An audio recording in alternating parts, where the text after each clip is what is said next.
दान का एक महत्व आता है। आजकल तो एक नया कल्चर आ गया है, एक नई चीज़ चल गई है कि जब किसी महिला की अगर डेथ हो जाए, तो जब शमशान घाट में जाते हैं, तो ये बोल रहा है कि उसको दहेज का पूरा सामान दिया जाए।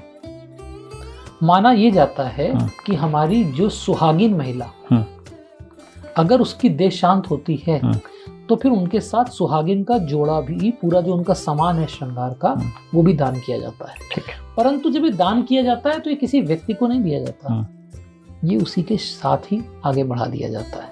यानी कि उसका भी जो अंतिम संस्कार की जो वेदी बनी हुई है, जो हवन कर रहे हो, उस हवन कुंड में ही वो अर्पित हो जाता है, ना कि किसी को दिया जाए, किसी व्यक्ति को नहीं दिया जाता। क्योंकि कहते हैं कि एक सुहागिन महिला 16 श्रृंगार से युक्त होकर जाती है।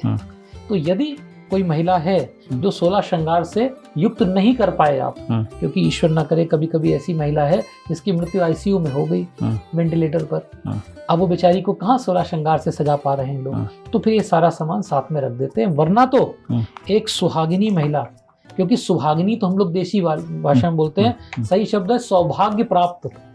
तो जो सौभाग्य प्राप्त महिला है, उसको यह अधिकार है कि जब उसका अंतिम संस्कार रूपी हवन किया जाए, तो उस हवन में समिधा और शाकल्य के साथ उसको 16 श्रृंगार से सजाया भी जाए। पितरों की पूजा में जब पितृ पूजन होता है, तो उसमें जो दान देने की एक प्रथा है, वो दान किसको जाना चाहिए, गरीबों को या ब्राह्मणों को? दान हमेशा उनको दिया जाए जो उसके लायक है, या जिनको की दान की आवश्यकता है, इर्रिस्पेक्टिव ऑफ कि वो कौन सी जात, धर्म, वर्ण, व्यवस्था का है। आप नीडी को दान दे दीजिए। Give it to anybody who needs it, जिसको आवश्यकता है। आनंद टीवी से जुड़ने के लिए आप हमें व्हाट्सएप करें 9277395752 पर।